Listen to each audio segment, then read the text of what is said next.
The scent of fresh paint and lavender still clung to the air in the nursery, a room of soft greys and hopeful yellows. Marcia Smith stood frozen, one hand protectively cradling the swell of her 7-month pregnancy, the other clutching an ultrasound photo of their son. Her gaze was fixed on the iPad her husband had left on the changing table. The screen was still lit, displaying a chain of messages with a name she knew all too well, Ava Chen. Tonight was incredible. You're a world away from diapers and domesticity. The words blurred through her tears, each one a shard of glass in her heart. 6 months. The affair had been going on for 6 months. A quiet sob escaped her lips as the perfect world James Orsini had built for them shattered into a million irreparable pieces. The Chicago skyline glittered like a field of scattered diamonds outside the floor-to-ceiling windows of their penthouse on Lakeshore Drive. Earlier that morning, everything had felt perfect, a portrait of modern success. James Orsini, the self-made tech mogul who had clawed his way from a blue-collar neighborhood in Philly to the pinnacle of finance, was the sun around which their universe revolved. At 38, he possessed an empire, a ruthless reputation in the boardroom, and a beautiful wife who had willingly stepped back from her own promising career as an architect to build their home. Marcia traced the rim of her coffee mug, watching the sailboats glide across the vast, blue expanse of Lake Michigan. She had designed this space herself, a minimalist haven of warm woods, cool marble, and open air, a sanctuary from the city's relentless energy. Every corner was a testament to their shared dream, or so she had thought. "He's kicking again," she had said, her voice bright with the simple magic of it. "I think he's going to be a soccer player." James, already dressed in a bespoke Italian suit that cost more than her first car, had glanced up from his phone, his smile practiced but distant. "That's great, honey. Just make sure he doesn't scuff the floors." He'd kissed her forehead, a perfunctory gesture, his mind clearly 1,000 miles away, lost in algorithms and acquisition strategies. "I've got back-to-back meetings until late. Don't wait up. Don't forget, my appointment with Dr. Evans is at 4, she reminded him gently. "You promised you'd try to make this one." His eyes flickered with something she couldn't quite name, annoyance, before it was masked by a practiced look of concern. "Of course. I'll move heaven and earth. I've got it in my calendar." But now, hours later, the lie of that promise screamed at her from the iPad's glowing screen. "Forget the doctor. I've got a better way to check your pulse." Ava's message was time-stamped, 9:15 a.m., just moments after he had left. He had never intended to come. The pieces clicked into place with sickening clarity. The late-night board meetings, the sudden business trips to Singapore and London, the faint, unfamiliar scent of perfume on his shirts that he'd brushed off as something from the airport. The emotional chasm that had opened between them, which she had desperately tried to fill with talk of their son, their future, their home. She had excused his distance as the pressure of his work, the burden of a man carrying the world on his shoulders. What a fool she had been. He hadn't been carrying the world. He had been building a second one, a secret one where she and their unborn child had no place. Her mother's words from a phone call last week echoed in her mind. "Marcia, you sound tired. Is everything really okay? James is working so hard, but is he there for you?" She had defended him, of course. "He's just under a lot of stress, Mum. Building an empire isn't a 9-to-5 job." The irony was a bitter pill in her throat. He was building an empire, all right, but its foundations were rotten with deceit. Her hand trembled as she scrolled up, morbid curiosity compelling her to witness the full extent of the carnage. There were photos, James and Ava clinking champagne glasses on a private jet, their heads close together in a hotel bar in Soho. A selfie where Ava's hand rested possessively on his chest. They looked like a power couple, equals in ambition and appetite. A wave of nausea washed over her, more potent than any morning sickness she had endured. The power imbalance in her own marriage was suddenly starkly clear. She had given up her firm, her projects, her name, to become Mrs. Orsini, the graceful, supportive wife who curated their perfect life. In return, he had given her this gilded cage, and while she was nesting, he was out flying with someone else. Her breath hitched. The nursery, once a space of boundless joy and anticipation, now felt like a mausoleum. The tiny hand-knitted blanket from her grandmother draped over the crib seemed to mock her. The mobile of smiling whales and stars danced silently above, oblivious to the storm raging below. She sank onto the plush glider, the iPad falling from her numb fingers and clattering onto the hardwood floor. The sound was unnervingly loud in the cavernous silence of the penthouse. She wasn't just heartbroken. She was erased. For 6 months, her pregnancy, the most profound and vulnerable journey of her life, had been the backdrop to his sordid affair. Every gentle kick from their son, every moment of awe and fear she had shared with James, had been a lie he'd carried back to another woman's bed. A cold, hard resolve began to form in the pit of her stomach, displacing the grief. She would not scream. She would not cry and throw things. A confrontation was what he would expect. He would weather her tears, deploy his arsenal of carefully worded apologies, and twist the narrative until she was the one who felt unreasonable. He was a master of control, of managing outcomes, but he had made one fatal miscalculation. He had underestimated the woman he married. He had forgotten that before she was his wife, Marcia Smith was a woman who knew how to build things and how to tear them down. The air in the private club was thick with the scent of old leather, expensive whiskey, and ambition. James Orsini swirled the amber liquid in his glass, the ice clinking like a slow, steady heartbeat. Across the low-lit table, Ava Chen watched him, her eyes as sharp and calculating as the cut of her diamond earrings. She was a venture capitalist, a shark in a Chanel suit, and in the cutthroat world of Chicago finance, she was one of the few people James considered a true peer. "The board at Omnicorp is getting cold feet," she said, her voice a low purr. "They think your valuation is too aggressive. They need a little reassurance." "Reassurance is my specialty," James replied, a smirk playing on his lips. He thrived on this, the hunt, the negotiation, the subtle dance of power.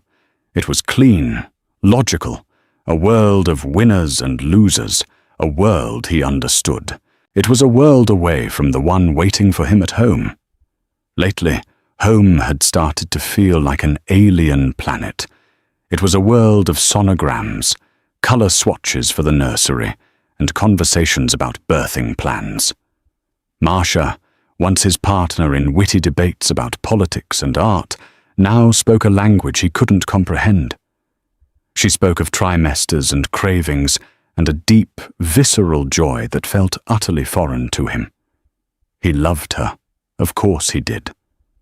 But the impending arrival of their son felt less like a blessing and more like an anchor, threatening to drag him down into a sea of domesticity he had spent his entire life trying to escape.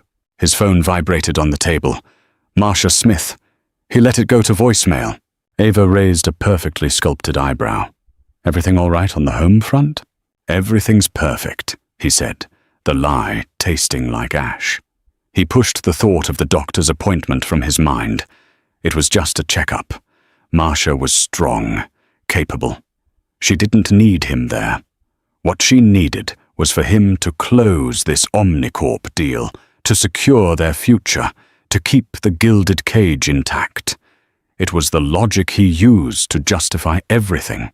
Ava leaned forward, her perfume a subtle, intoxicating scent of sandalwood and citrus. I heard you passed on the Nakatomi Tower project. Too risky. The question was a test, and he knew it. Too boring, he countered. I'm looking for disruption, not renovation. Good, she said, her knee brushing his under the table. Because I have something for you. Something disruptive. She slid a folder across the table. It was a stealth startup in the biotech space, a company with the potential to revolutionize gene therapy. It was brilliant, audacious, and wildly undervalued. They're looking for a lead investor, a silent partner, someone with vision. The thrill of the chase surged through him, a familiar, welcome high. This was what he was built for. This was real. The abstract concept of a son, of a family, paled in comparison to the tangible victory of a deal like this. Ava understood that part of him, the relentless, hungry part that Marcia had tried to soothe. Ava didn't soothe. She sharpened. You're a world away from diapers and domesticity, he'd texted her earlier, and he'd meant it. With her, he wasn't an expectant father. He was James Orsini, titan of industry. He felt seen, desired for the power he wielded, not for the stability he could provide. His phone buzzed again, a text this time. Just checking in. Hope the meeting is going well. The baby's heart rate is perfect. Strong, just like his dad.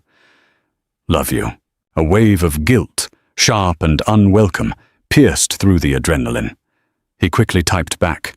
Great news. Meeting is running long. We'll be late. Love you too. Another lie, stacked upon the last. He rationalized it. He was protecting her from the stress of his world. It was for the best. So, Ava said, her voice dropping, drawing him back in. Are you in? He looked at her, at the gleam in her eyes that mirrored his own ambition. She was a reflection of the man he had been before the penthouse, before the marriage, before the baby. She was the escape hatch. I'm in, he said, his decision sealing more than just a business deal. Hours later, they were in her apartment in the Gold Coast, a sterile, modern space that felt more like a showroom than a home. The folder lay forgotten on her coffee table. The pretense of business had dissolved with the second bottle of wine. Her lips were on his, her hands unbuttoning his shirt, and he was sinking into the familiar oblivion of forbidden passion. It wasn't about love. He knew that. It wasn't even about desire, not really. It was about control. In his world, he controlled the variables. He mitigated the risks. Fatherhood was the ultimate unknown, a variable he couldn't model or predict. It terrified him in a way no billion-dollar deal ever could. His own father had been a ghost in his childhood, a man defined by his absence, leaving behind a legacy of emotional distance that James had sworn he would never repeat. Yet here he was, running from the very responsibility he feared, becoming something worse than a ghost, a liar. In the heat of the moment, with Ava's laughter echoing in the room, a calculated corporate sound, he silenced the nagging voice in his head. He chose the thrill of the immediate, the hollow victory of conquest over the profound, terrifying, and sacred promise he had made to his wife. He was lost in the intoxicating illusion of power, completely unaware that his real world, the one that truly mattered, was already gone. The silence in the penthouse was a living entity. It pressed in on Marcia from all sides, amplifying the frantic thumping of her own heart. For an hour, she had sat on the glider in the nursery, trapped in a paralysis of shock and grief. But as the sun began to dip below the horizon, painting the sky in fiery strokes of orange and purple, the ice in her veins began to melt, replaced by a slow-burning rage. A heated confrontation would be a performance for his benefit. Her tears would be a currency he would use to buy her forgiveness. Her anger would be a storm he could patiently wait out. No, that was the old script, and she was tearing it up. Her response would not be an emotional outburst, it would be a strategic retreat, a vanishing act. With a newfound chilling clarity, she stood up. She walked into their master bedroom, a sprawling space with a panoramic view of the city he had conquered. The room smelled of him, of his expensive cologne, of the crisp linens he insisted upon. She went to their walk-in closet, a space larger than her first apartment. His side was a meticulous display of tailored suits and designer shoes. Her side, once filled with her own power suits and architectural drawings, was now dominated by soft maternity wear. She pulled out a single suitcase, a sturdy, practical one she'd used for site visits back when she had a career. With trembling but determined hands, she began to pack. Essentials only. Comfortable clothes, her prenatal vitamins, the small, leather-bound journal her father had given her. She packed the ultrasound photos, tucking them safely between layers of sweaters. He hadn't even bothered to look at the latest one. Her eyes fell on the velvet box on her nightstand. Inside, the diamond necklace he had given her for their 3rd anniversary glittered mockingly. She left it. She left the designer handbags, the expensive shoes, all the trappings of the life he had provided. They were not gifts. They were chains. She walked back to the nightstand and slipped off her wedding ring. The platinum band, engraved with the date he had promised to love and cherish her forever, felt cold and foreign against her skin. She placed it deliberately in the center of his pillow, a silent, damning statement. There would be no letter of explanation. The empty space beside him in their bed would say more than words ever could. Her phone buzzed. It was her mother, Carol. She let it go to voicemail, knowing her voice would betray her. She couldn't bear the questions, the worry. Not yet. Instead, she opened a text message to her father, Robert. His number was under Dad, a simple, steadfast title. "Can you pick me up from the Amtrak station in Saugatuck? Arriving around 11 p.m. I'll explain everything when I get there. Please don't tell Mom yet. I need you." The response was almost immediate. "I'll be there, sweetheart. Whatever you need." A single tear rolled down her cheek, but it was a tear of relief, not sorrow. Her father had always been her rock, a quiet, gentle man who built beautiful furniture with his hands and had taught her that a person's true worth was in their integrity, not their net worth. James, with all his millions, was bankrupt in the ways that mattered. She took one last look around the penthouse. It was a beautiful, hollow masterpiece, a monument to a man's ambition, but not a home. Not anymore. She had tried to breathe life into its sterile walls, to fill it with love and warmth, but she was trying to build on a foundation of lies. Architects know better than anyone that a structure with a compromised foundation is doomed to collapse. With her suitcase in hand, she walked to the door. She didn't look back. The private elevator descended smoothly, whisking her away from the gilded cage in the sky. As she stepped out into the cool evening air of Chicago's Gold Coast, the doorman tipped his hat. "Good evening, Mrs. Orsini." "It's Smith," she said, her voice clear and steady. Marcia Smith. She slipped into the back of a waiting car service she'd ordered, the driver already programmed with the destination, Union Station. As the car pulled away from the curb, she watched the magnificent skyscraper that housed her former life recede in the rearview mirror until it was just another glittering spire in a city of them. She placed a hand on her belly, feeling the reassuring flutter of her son. "It's just you and me now, little one," she whispered into the darkness. "We're going home." The train pulled out of the station exactly on time, its powerful horn a mournful cry that echoed her own heartbreak. But as the city lights blurred into a distant constellation, a different feeling began to take root. Freedom. It was terrifying and exhilarating all at once. For the first time in a long time, Marcia Smith was the sole architect of her own life. James Orsini walked into the penthouse a little after midnight, a triumphant hum still vibrating under his skin. The deal with Ava was unofficially sealed, and the night had been a potent cocktail of power and passion. He loosened his tie, the familiar weight of exhaustion and victory settling upon him. He expected to find Marcia asleep, the soft glow of a lamp on her bedside table as she read one of her pregnancy books. Instead, he was met with an unnerving silence, a deep, profound quiet that the sprawling apartment never truly possessed. "Marcia!" he called out, his voice echoing in the marble entryway. No answer. A flicker of annoyance sparked within him. Was she angry that he was so late? He'd sent a text. He walked into the living room. Her favorite cashmere throw was folded neatly on the sofa, not tossed aside as she usually left it. The prenatal vitamins were gone from the kitchen counter. A small, cold knot of dread began to form in his stomach. He moved quickly to their bedroom. The lights were off.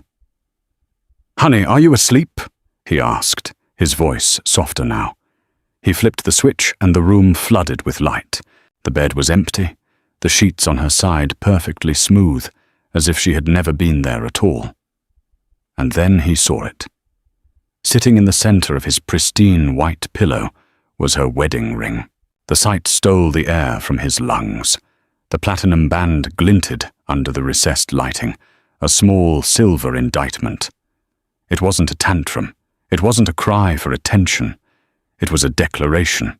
"No," he breathed, the word a raw whisper. He stumbled backward, his mind refusing to process the scene.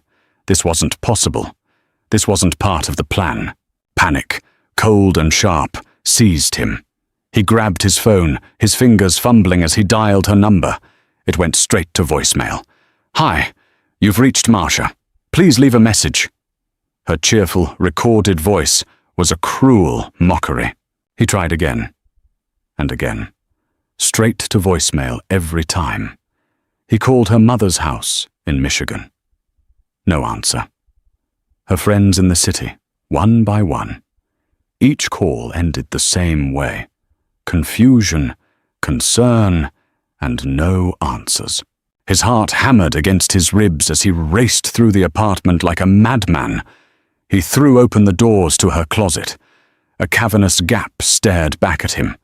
Her comfortable clothes, her maternity jeans, her sensible shoes, all gone.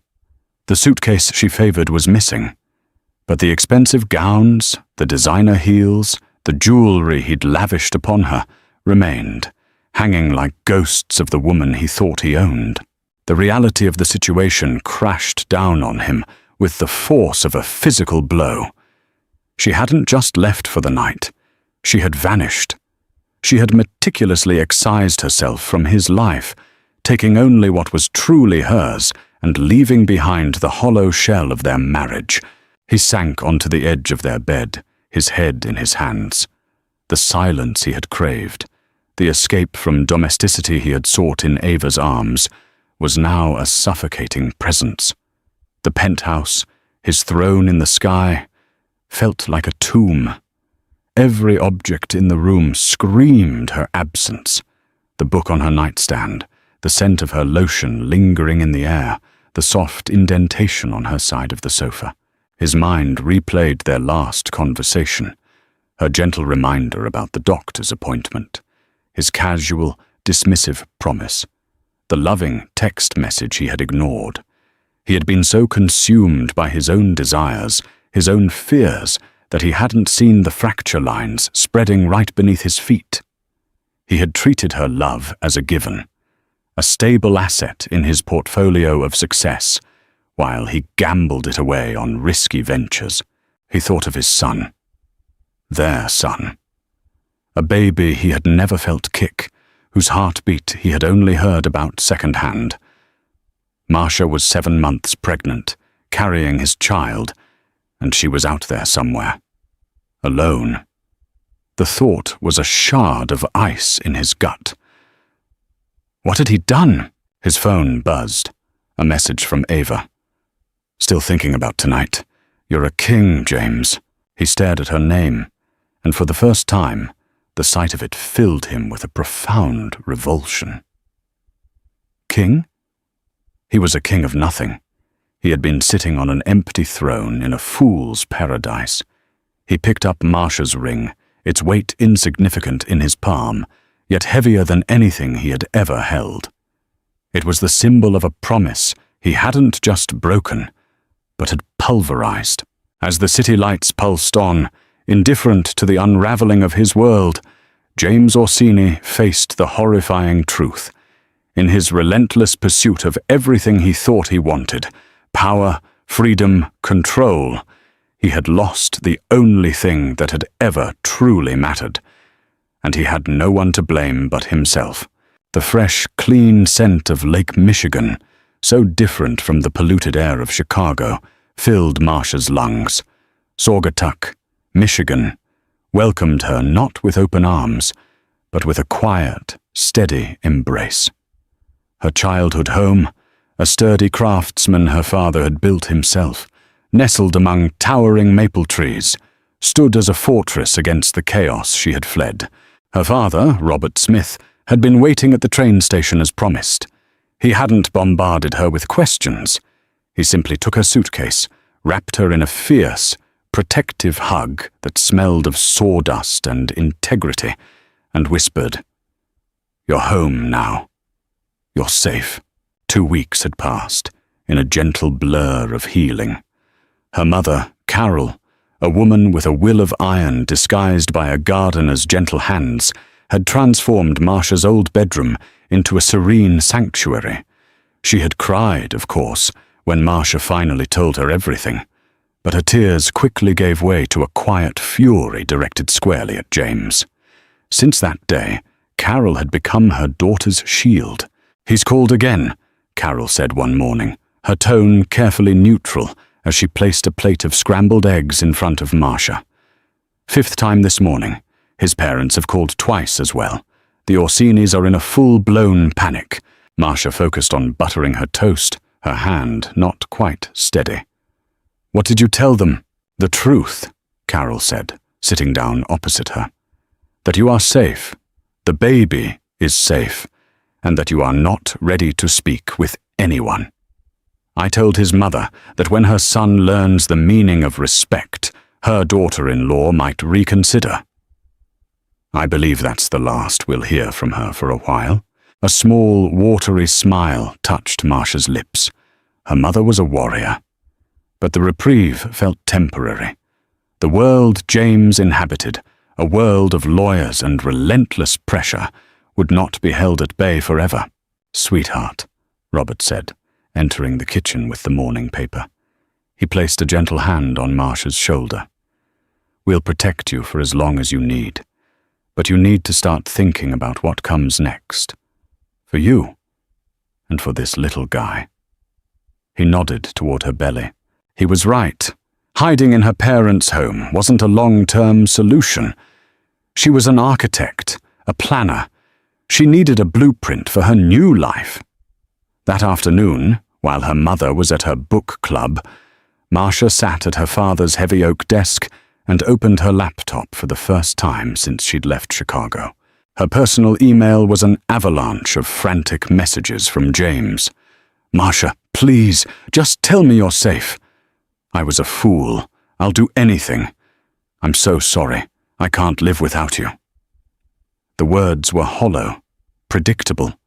They were the desperate pleas of a man who had lost control and was scrambling to get it back. She deleted them all without a second thought. Then she opened her professional email account. It was a ghost town, dormant for the better part of a year. But as she scrolled through old messages, a spark ignited. There were notes from former clients, colleagues praising her old designs. It was a reminder of a time when her identity wasn't tied to a man's last name. She was Marcia Smith, the architect who had won the Young Designers Award for her work on sustainable community housing. A new email pinged at the top of her inbox. The subject line read, Saugatuck Community Project. It was from the town council. They were looking for an architect to design a new lakefront library and community centre, a project focused on eco-friendly materials and harmony with the natural landscape. They were looking for someone with local roots and a modern vision. Her heart beat a little faster.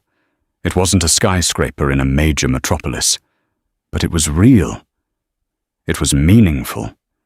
It was a chance to build something beautiful and lasting from the ground up.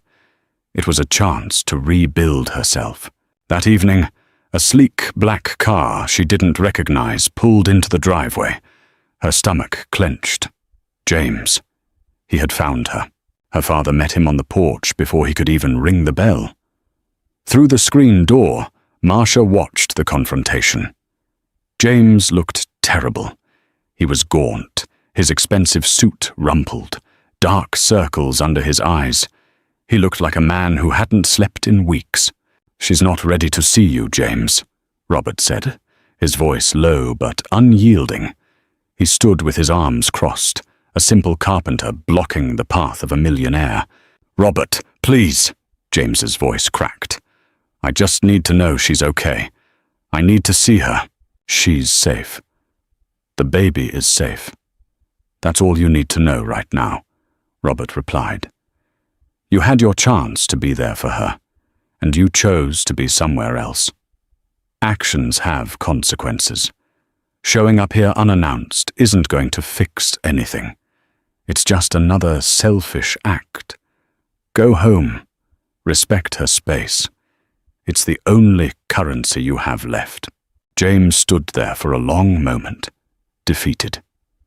He finally nodded, his shoulders slumping, and walked back to his car. Marcia watched from the window as he drove away, a storm of conflicting emotions warring within her. Part of her felt a shred of pity for the broken man he appeared to be. But the larger part, the part that remembered the cold indifference of his betrayal, knew her father was right. This was not a fortress of silence meant to punish him. It was a space of healing, meant to save herself.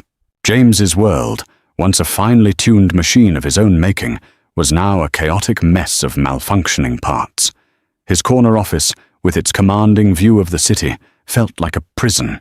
The framed photo of Marcia on his desk, her radiant smile at their wedding, was a daily torment. He'd lost weight. He barely slept. His legendary focus was gone, replaced by a constant, gnawing anxiety. He'd finally broken things off with Ava in a short, brutal phone call. She'd been dismissive, almost amused by his domestic drama. Her lack of empathy was chilling. "Honestly, James," she'd scoffed, "she'll come back. They always do. Now, about that biotech deal." He had hung up on her, the sound of her voice making him physically ill. How had he ever found her calculating coldness attractive? His company, Orsini Capital, was suffering. His partners were noticing his disengagement, his erratic behavior. Rumors were swirling. He had built his reputation on being unflappable, a man who could see 10 moves ahead. Now, he couldn't even see a path through the current day. The true reversal, the blow that would shatter the last vestiges of his ego, came a week later. He was in a board meeting for the Omnicorp acquisition, the deal he had been celebrating with Ava the night Marcia left. The CEO of Omnicorp, a grizzled veteran named Marcus Thorne, looked at him with undisguised contempt. "The deal is off, Orsini," Marcus said bluntly. "We're going with a counteroffer from Blackwood Venture." James was stunned. Blackwood was Ava Chen's firm. "Their offer can't possibly be better than ours. We have the inside track." Marcus let out a bitter laugh. "Oh, you had the inside track, all right. And it seems you shared it." Blackwood came in with a proposal that specifically addressed every single one of our board's private concerns, concerns we only ever voiced to you. They knew our exact pain points and our bottom line. It's almost as if someone handed them our playbook. The blood drained from James's face. The private conversations with Ava, the confidential details he had shared, pillow talk he had mistaken for intimacy. She hadn't been his partner. She hadn't been his equal. She had been his rival, and she had been playing him from the very beginning. The affair wasn't just a dalliance. It was corporate espionage. He had sacrificed his marriage for a woman who had used him as a pawn to humiliate him and poach the biggest deal of his career. The irony was devastating. He, James Orsini, the master manipulator, had been played for a fool. The walk back to his office was the longest of his life. The whispers of his colleagues followed him down the hall. He closed his door, sank into his chair, and for the first time since Marcia left, he wept. Not tears of self-pity, but tears of profound, gut-wrenching shame. He finally saw it all with horrifying clarity. His entire life had become a hollow performance. He wasn't a titan. He was an insecure boy from Philly, terrified that someone would discover he didn't belong. He'd used money and power as a shield, and he'd used Marcia's unconditional love as a safety net he never thought would break. And Ava? He had been drawn to her because she was just as broken and ruthless as he was. That afternoon, he did two things. First, he called his lawyer and began the process of selling his majority stake in Orsini Capital. The money, the power, the reputation, it was all meaningless.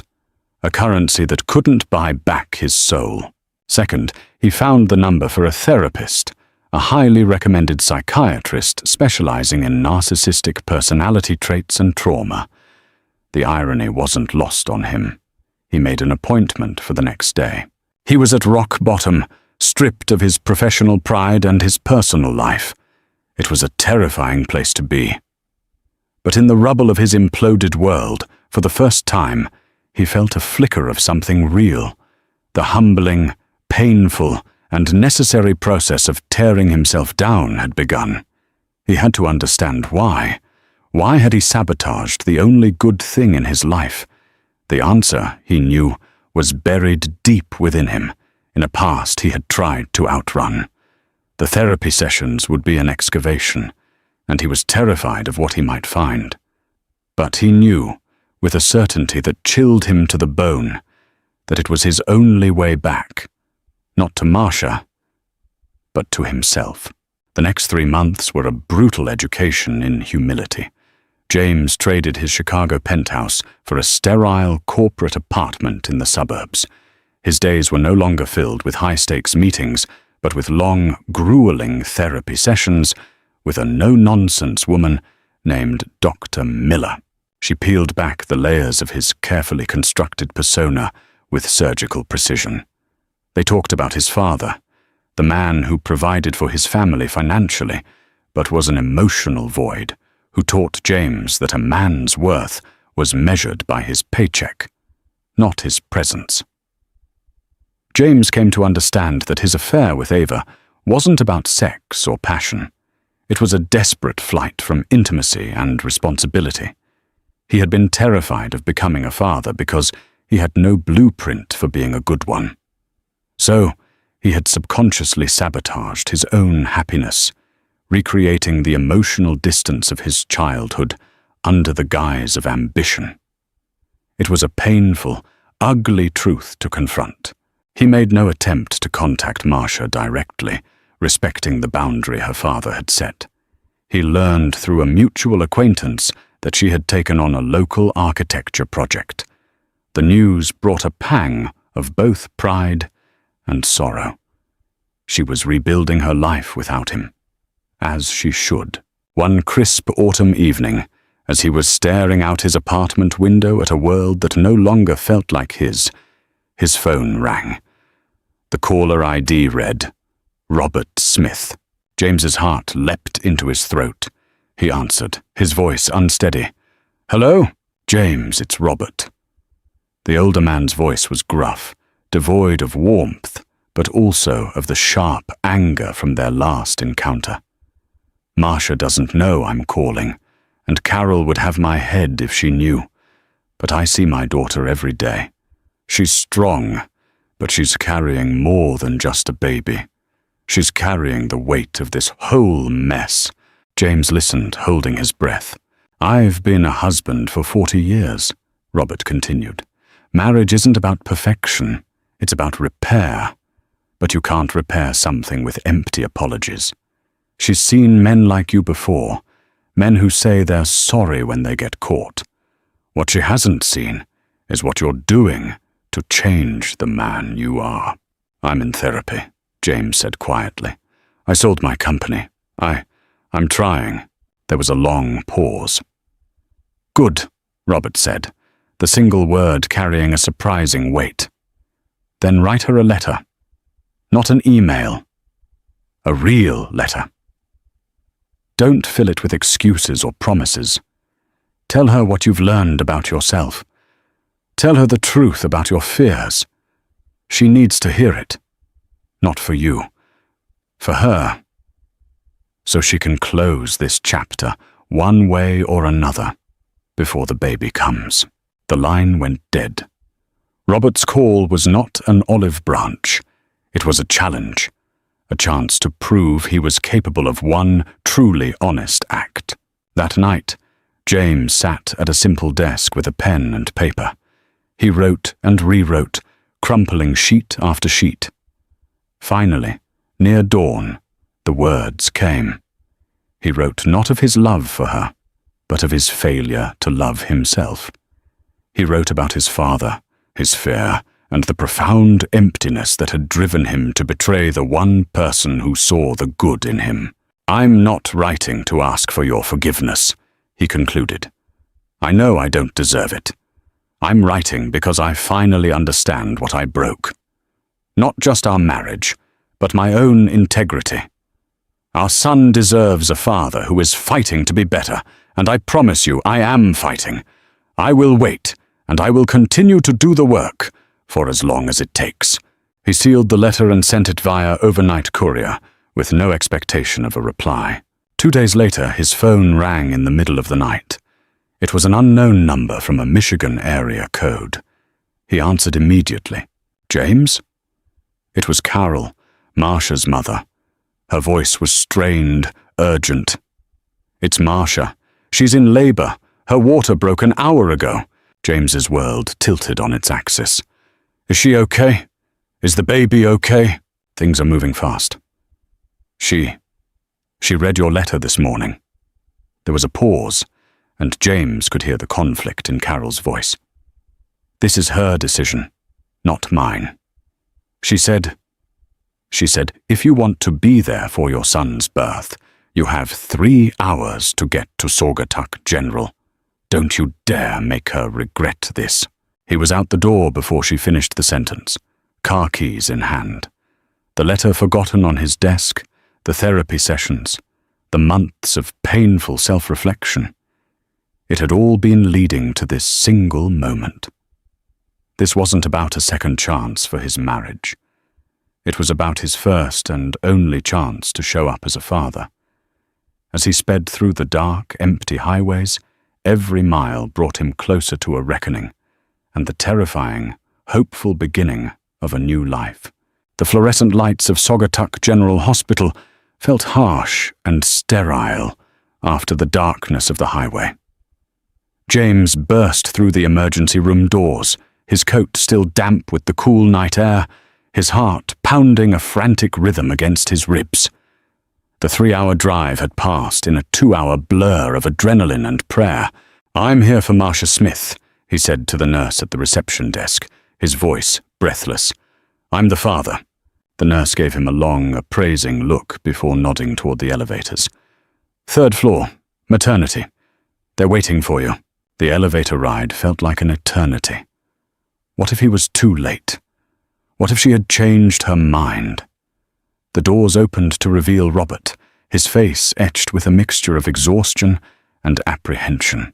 "She's asking for you," Robert said, his expression unreadable. "But let me be clear. This is for her and the baby.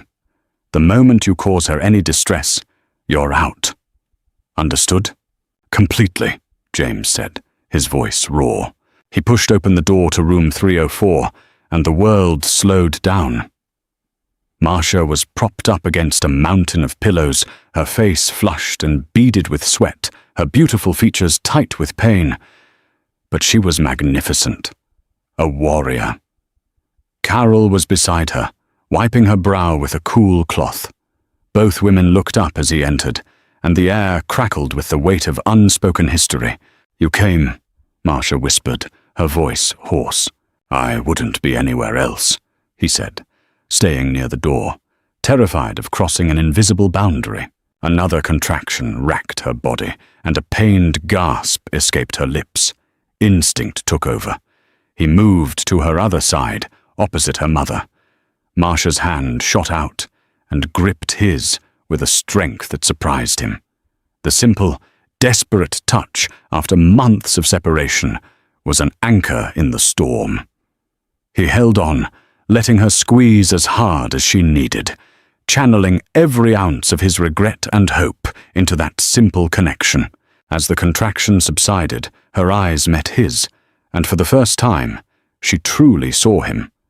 The designer suit was gone, replaced by a rumpled sweater and worn jeans.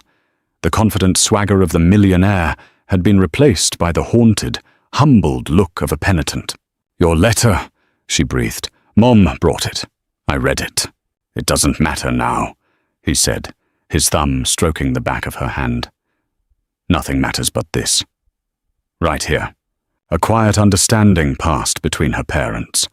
Carol squeezed her daughter's shoulder, and she and Robert slipped out of the room, giving them a fragile bubble of privacy. "I'm scared," Marcia admitted, her vulnerability a fresh wound. "Me too," he answered honestly.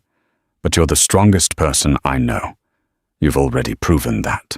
The next few hours were a primal blur of pain, encouragement, and sheer force of will. James never left her side. He breathed with her, held her up, and whispered words of encouragement, his voice a steady presence in the chaotic symphony of childbirth. He wasn't her husband in that room. He wasn't the man who had betrayed her. He was simply her partner, bearing witness to a miracle he had nearly forfeited. And then, with one final, heroic push from Marcia, the room was filled with the loud, furious cry of a new life. "It's a boy," the doctor announced, placing the squirming, perfect infant onto Marcia's chest. Time stopped. James stared, overwhelmed, as Marcia laughed through her tears, touching their son's damp hair. "Hello, little one," she whispered. He was a miracle, a testament to a love that had existed before the lies, a love that had, against all odds, created this perfect being. With a nod from Marcia, James shakily cut the umbilical cord, severing the physical tie, but feeling an invisible, unbreakable one snap firmly into place. Later, after the nurses had cleaned up, and the proud grandparents had returned, Marcia made a quiet request. "Do you want to hold him?" He looked at her, his eyes asking for a permission he didn't deserve. She simply nodded, and with infinite care, she transferred their son into his arms. The baby was so light, yet he carried the weight of the entire world. He had Marcia's eyes. "I was thinking of a name," Marcia said softly from the bed. "Leo, it means lion, for strength." "Leo," James repeated, the name feeling sacred on his tongue. "Leo Orsini." As he said it, the baby yawned, his tiny hand wrapping around James's finger. In that small, powerful grip, James felt the first glimmer of redemption. He looked at Marcia, her face exhausted but glowing. He opened his mouth to say something. "I'm sorry, I love you. I'll fix this." But she stopped him. "Not now, James," she said gently, but with a firm edge. Not today. Today is for him. He nodded, understanding completely. Today was the first day of their son's life, and perhaps, if he was very, very lucky, it could also be the first day of his own. The path ahead was uncertain, but for the first time in a long time, it was illuminated by a single, brilliant ray of hope. 6 months later, spring had breathed new life into the small town of Saugatuck. The ruthless tech mogul James Orsini was gone, replaced by a man who found purpose in assembling a crib and mastering the perfect temperature for a bottle. He lived in a small rented cottage by the river and worked remotely as a consultant, his schedule dictated by his son's needs. Marcia Smith, meanwhile, was thriving. She had launched her own architectural firm, Smith & Associates, specializing in sustainable design, and her library project was already winning acclaim. She had reclaimed her name, her career, and her power. Their lives were separate but intertwined by the love for their son, Leo. James's visits, once supervised, were now relaxed afternoons at the park. He had shown up every single day. He had done the work. One sunny afternoon, as they watched Leo take a wobbly step on the grass, Marcia turned to him. "I'm getting coffee downtown tomorrow morning," she said, her tone casual, but her eyes holding a deeper meaning. "If you're free, I'd like to talk. About us. About who we are now." It wasn't forgiveness. It wasn't a promise. But it was a beginning. A new blueprint, drawn on a foundation of hard-earned trust and the resilient strength of a woman who had walked through fire and rebuilt a better life on the other side. The journey of Marcia and James is a powerful reminder that sometimes the deepest betrayals can lead to the most profound transformations. If you were moved by their story of resilience and the difficult road to a second chance, please hit the like button to show your support. Share this video with someone who believes in the power of personal growth. And don't forget to subscribe to the channel for more stories that explore the complexities of the human heart. Thanks for watching, and we'll see you in the next video.